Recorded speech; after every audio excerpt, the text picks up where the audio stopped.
Hi, welcome to TCG Life. This is Lee. Today we're going to be covering how to play Final Fantasy. This will be part one of a mini series, and we'll get into more advanced techniques in other videos.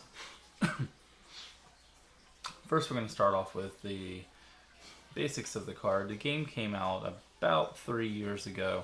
Originally, before that, it pre-released around 2011.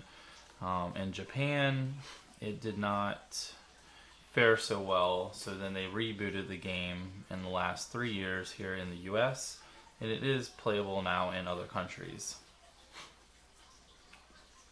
The card itself is made of a pretty nice cardstock. It's pretty thick. It has a plastic backing to the cardboard stock that it has on it, and it allows for the card to really be bent a whole lot.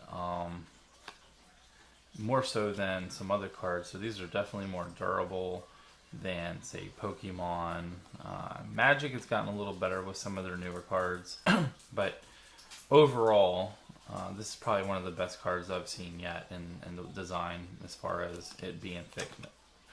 Now, the artwork itself is based off of the games of Final Fantasy, so you'll see a lot of stock artwork throughout the game.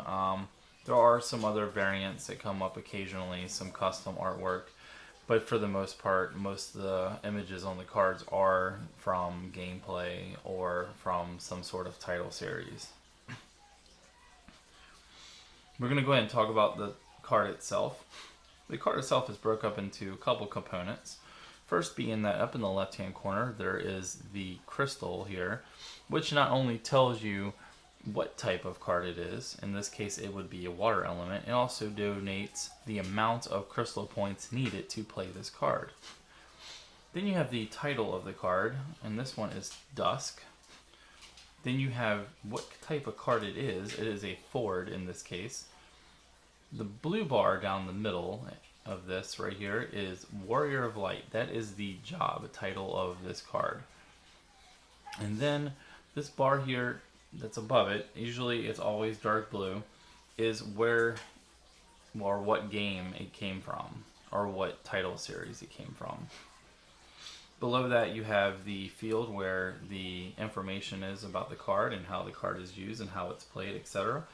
And then behind the information there is the element that the card is, and in this case, like I said before, is the water element.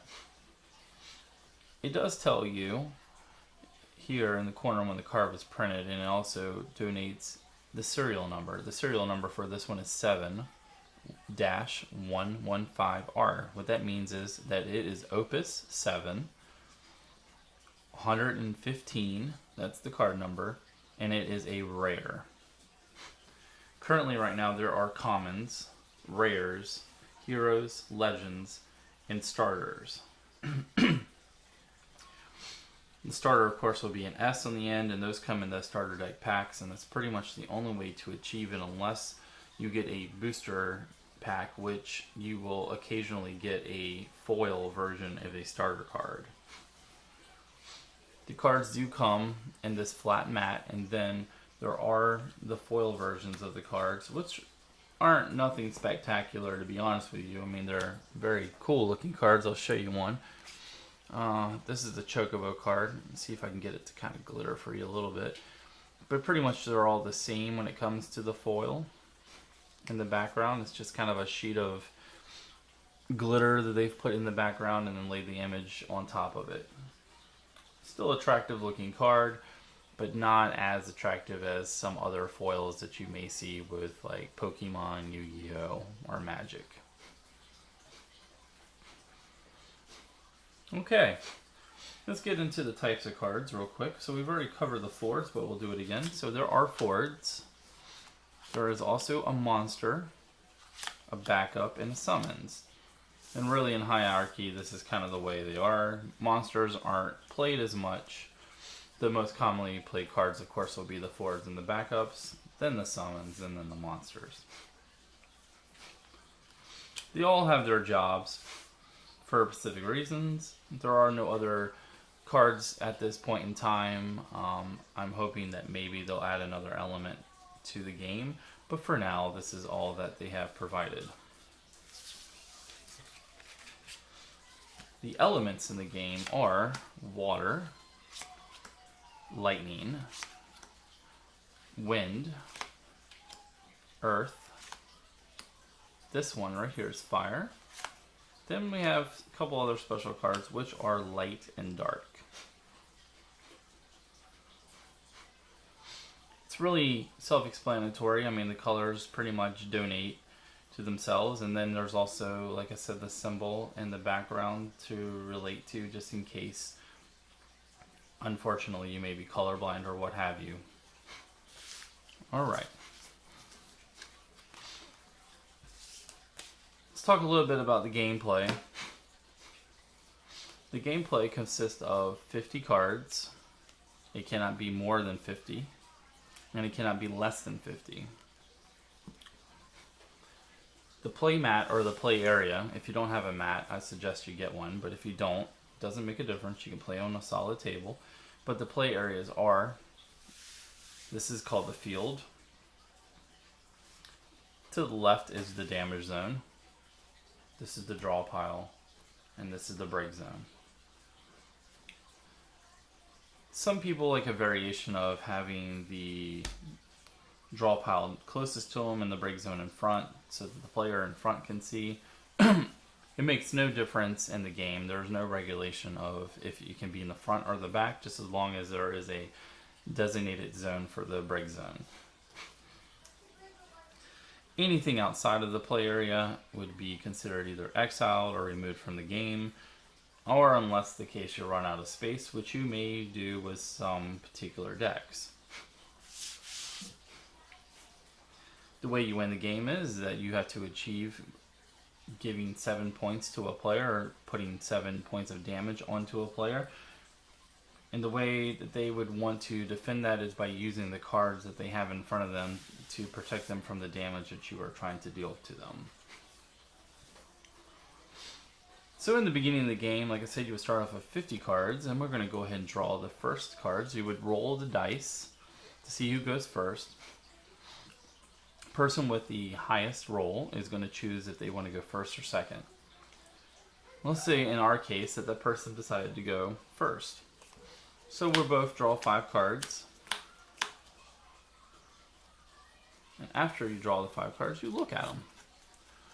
And you look at them and decide, is this what I want to play? If you are unhappy with what you have drawn for your first time, you can mulligan to the bottom of your deck, redraw another 5.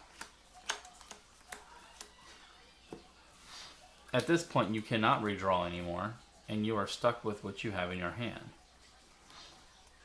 Now, in this case, I'm going to remove these 2 cards out of the play because light and dark cards make the game a little bit more complicated. So we're going to go ahead and just kind of stick around with some basic cards. So in this case here, I'm going to go ahead and keep, obviously, because I've already drawn my first hand and discarded it, and so I have to keep the second hand. If you're the first player, you would draw 1 card. You'll have 6 cards in your hand. And you make the best you can out of those 6. And then you would pass turn. And then it would be our turn. On our turn, we would get to draw 2 cards instead of 6. So we have a total of 7 cards in hand. You do not draw the 7 cards until after that person that you're playing against completes their entire turn. So you'll have 5 cards in your hand until it's your turn. When it comes to be your turn, then you will draw those 2 cards. So let's assume the player across from us has finished their turn and they've passed on to us. So now we have the decision to make on what we want to do. In most cases, 9 times out of 10, you want to try to play a backup first. And let's just do something simple. Let's say we want to play this VV. This VV card is 2 fire crystal points to be played onto the board. if we would like to play this into the field or the board, we need to find a way to produce 2 fire CP crystals. The way we would do that is by looking at the cards that we have in our hand and see that if we have what we need to produce that designated crystal points. So let's just go ahead and take Ifrit, for example. We're going to take this card and we're going to place it into the break zone. By doing so, this will produce 2 fire crystal points. The 2 fire crystal points is enough to give Vivi enough to be played into the board. So we will play Vivi onto the board into a dull state, and we will have him now on the board for play.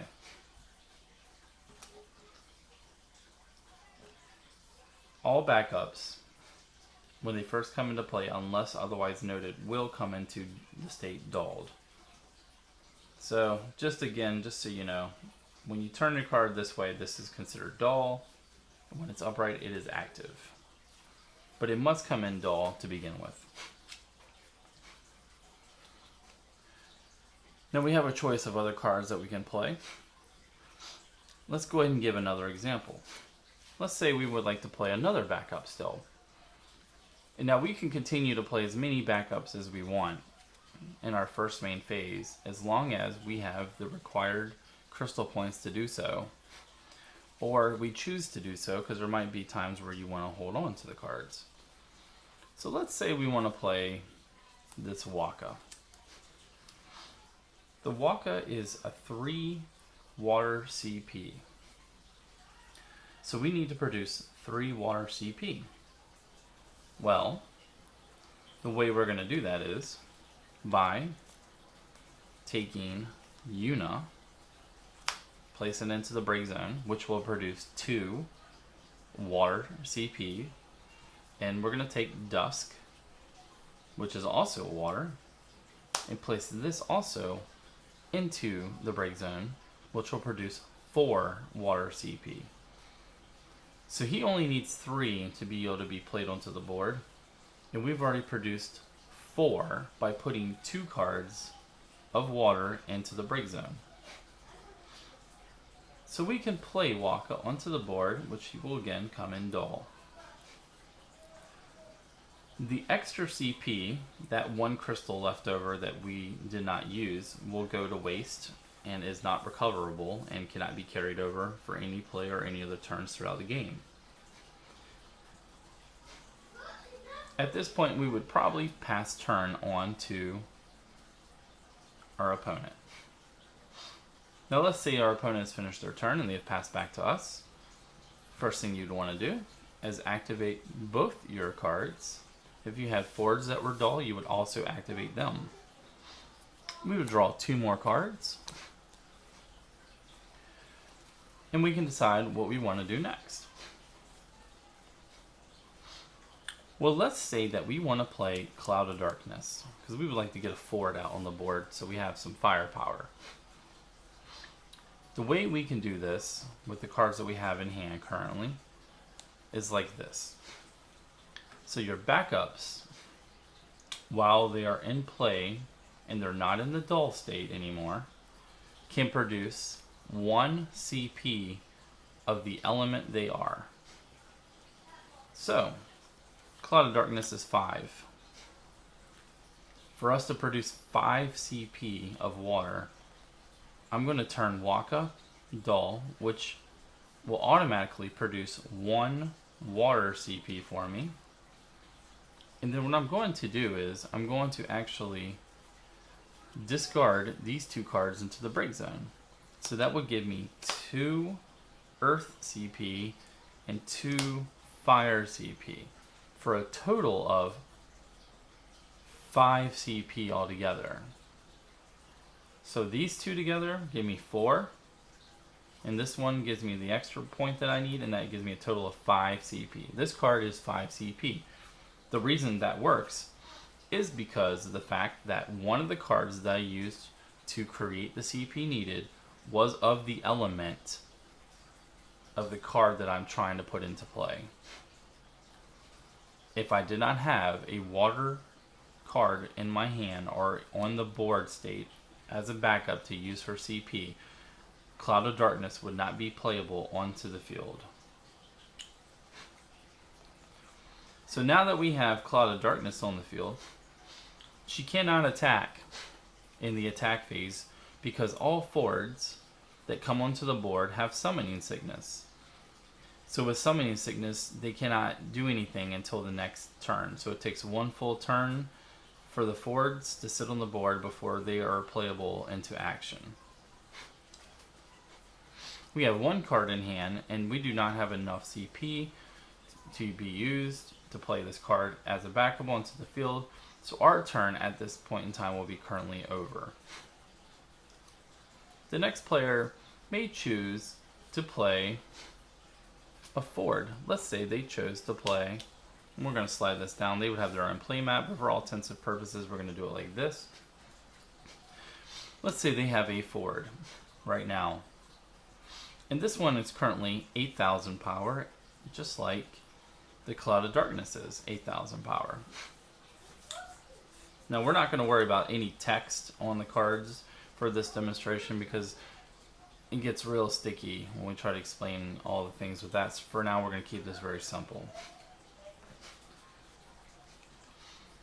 In this case, let's say the person decides that they would like to attack Cloud of Darkness, or technically me, is what they're really doing. They're choosing to attack with a Ford. So we will go ahead and they will dull the card, and by dulling the card, they are notating that they are either using an ability or they are attacking me. So they are attacking me for 8,000. Well, Cloud of Darkness is 8,000, so I have a couple choices here. I can either block with Cloud of Darkness, and when you block, you do not have to dull, just so you know that it will stay upright. If I choose to block, we will both die and both be removed from the game, and they will go, my card will go into the break zone and their card will go into their break zone. When that happens, this does not produce CP. This is just the area where that card goes and dies, or breaks is the term in this game. So again, if they attack and I block, they will both be removed from the game and they both will go to a break zone. Now, let's say I choose not to block this character and I decide to take the damage. Then I would take one card from my draw pile and place it over here into the damage zone. By doing that, I have created that I have 1 damage, and now I have 6 more life left. Once I hit a total of 7 damage, it is game over for me. This is pretty much the basics of the game. You will continue to build backups and forwards throughout the game, and while doing so, you will be moving through the phases. We will go over the phases, and this will be the last part of this video. So the phases of the game work like this. In the beginning of every turn, you have a main phase. And in the main phase, you can play your backups, your forwards, or even a summons if you want. Let's see if I have summons. Right, here we go. We'll just say this one. You can also play a monster if you like. You can play any cards you want in your main phase, as long as you have enough crystal points to play those cards. Once you've gotten to the point where you don't have any more cards to play, or you've decided that that is as far as you would like to play, then you would move into what we call the attack phase. So, for all intents and purposes, let's say that we already have Cloud of Darkness, and we have Libru out here, and we want to go ahead and attack, so then we would go ahead and make an attack move by dulling the forward, and then the opponent will, of course, choose how they were going to handle that issue. After we attack, the card will stay in this state until our next turn, when we get to reactivate the cards So the next phase is the second main phase. The second main phase is just like the first main phase, where you can play fords, backups, summons, or monsters. The reason for this is that there are some circumstances where you may not want to play a card in the beginning of your play because you do not want it to be attacked or removed from the game right away. If I was to play Cloud of Darkness in the beginning of my main phase, and the opponent had an ability to remove that card that I kind of knew maybe they did, then it might not be best for me to play Cloud of Darkness in the beginning. It might be best for me to play another card that maybe would create the same kind of feeling, but something I don't care about. So let's say I play Dusk. They go ahead and use whatever removal or summons they have to get rid of that card. It does leave me without a Ford, but now that ability for them to remove my card is gone.